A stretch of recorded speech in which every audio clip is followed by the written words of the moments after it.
If you're watching this on YouTube and you have a question, comment, suggestion, or maybe you just want to find out more information about the product, you can find the link below.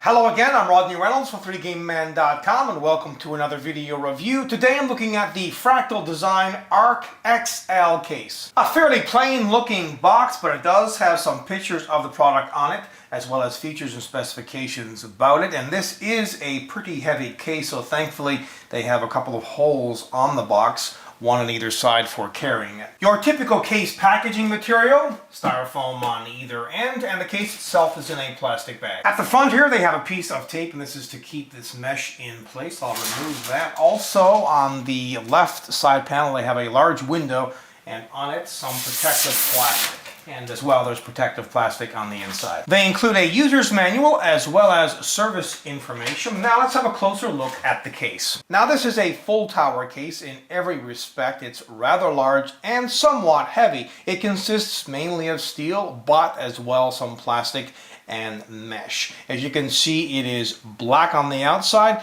and also black on the inside. The top panel is pretty much all mesh, and below here is a dust filter, and actually this top panel can be easily removed by taking off two thumb screws at the back and just slide it back a little bit, and then it comes right off. You can see the dust filter here. At the top you can fit up to 3 140mm fans or up to 3 120mm fans. Now they already include one 140mm fan, and that one is exhausting warm air, but of course you could install what fans you want and what combination of fans that you want. Maybe you want a 140 at the back and a couple of 120s at the front, and that's completely up to you. Alternatively, you can install large radiators. At the top you can have a 240, 280, or a 360. At the top front you've got 4 USB ports. 2 of these are USB 2 and the other 2 are USB 3. Here's a recessed reset button, the power switch, which by the way is a quality switch, and there's a little LED alongside of it.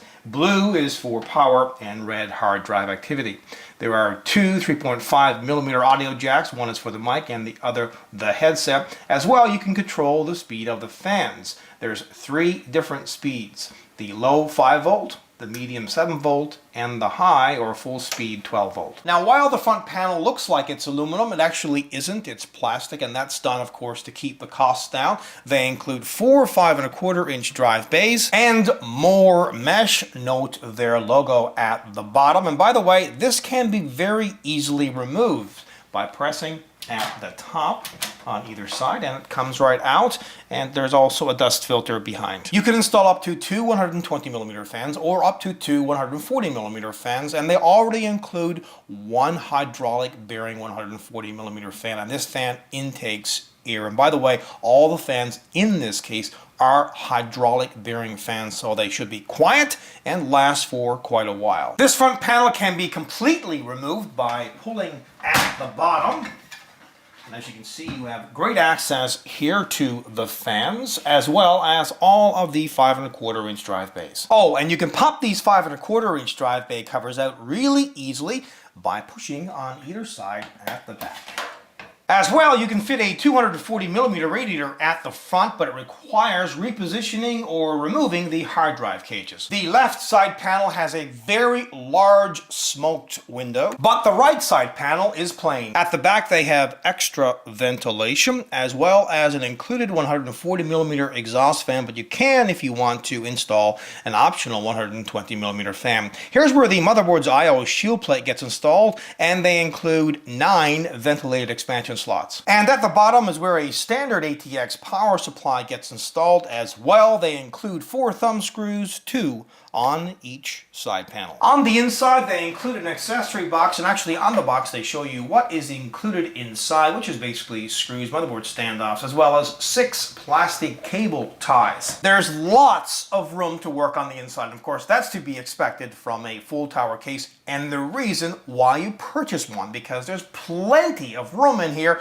which gives you lots of freedom to work. However, the motherboard tray is not removable, but on the motherboard tray they do have a large hole for the cooler's retention plate, as well as lots of rubber ground-mounted holes to route cables through, and there's plenty of space behind the motherboard tray and the right side panel, as well as lots of punch outs on the motherboard tray, so you can use those cable ties to organize the cables back there. Get the cables out of the main part of the case because it will look much better, and it will also increase airflow inside the case. There's no toolless design for installing drives in this case, and as I mentioned before, you can have up to 4 5.25-inch drive bays. As well, you can have up to 8 3.5-inch drives or up to 8 2.5-inch drives. And there's 2 drive cages. The one at the top can be very easily removed by taking off 2 thumb screws. It just slides out, but the bottom one can actually be removed as well, but it does require taking off regular screws at the bottom of the case.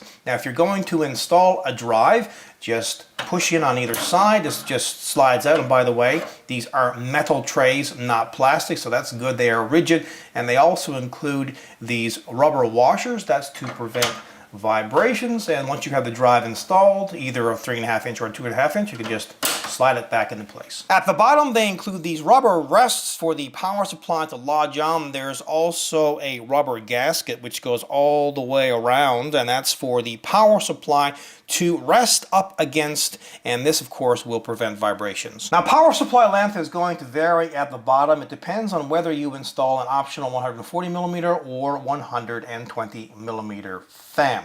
So with the fan installed here at the back, you can fit a power supply up to 190mm, but with no fan installed, you can fit a power supply that is up to 345mm. Video card length will also vary. It depends on whether you have this hard drive cage installed or not. If you have it installed, you can fit a video card that is up to 330mm in length. With it taken out, you can fit a video card that is up to 480mm in length. And you can fit CPU coolers that are up to 180mm in height. Now there's no fancy toolless design on the expansion slots, but they do include thumb screws. Have a closer look at the top on the inside. Remember again, you can fit 3 different sizes of radiators up here, either a 240, 280, or 360. Also, since you can fit 120mm and 140mm fans at the back and at the bottom, of course, you could always swap those fans out and put radiators there in their place. And all of the included fans come with sleeved leads and 3-pin connectors. At the bottom, they include 4 rather tall feet with rubber inserts at the bottom. Being tall is good because it elevates the case off the surface to allow the bottom fan or fans to intake cool air.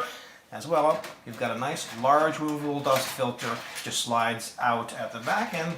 You can clean it and then put it right back in place. With the right side panel removed, have a look behind the motherboard tray. Again, you've got all of these rubber ground-mounted holes to route the cables through, punch outs to attach them, and as well, you've got 2 brackets to install an extra 2 2.5-inch drives. Oh, and they give you 26mm of space behind the motherboard tray and the right side panel. Finally, have a listen to the stock cooling, first at the low speed.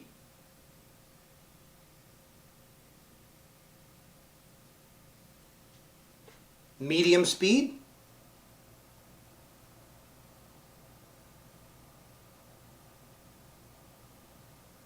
And high speed.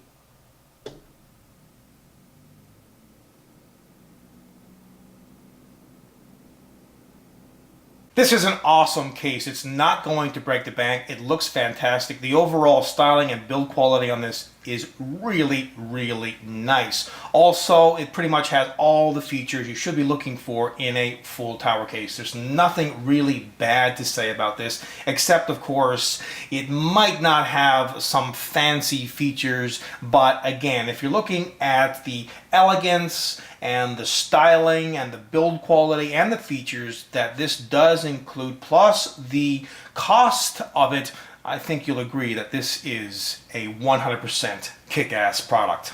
Until next time, take care. How do you think this product stacks up? To vote, head on over to 3dgameman.com, and while you're there, check out the pricing.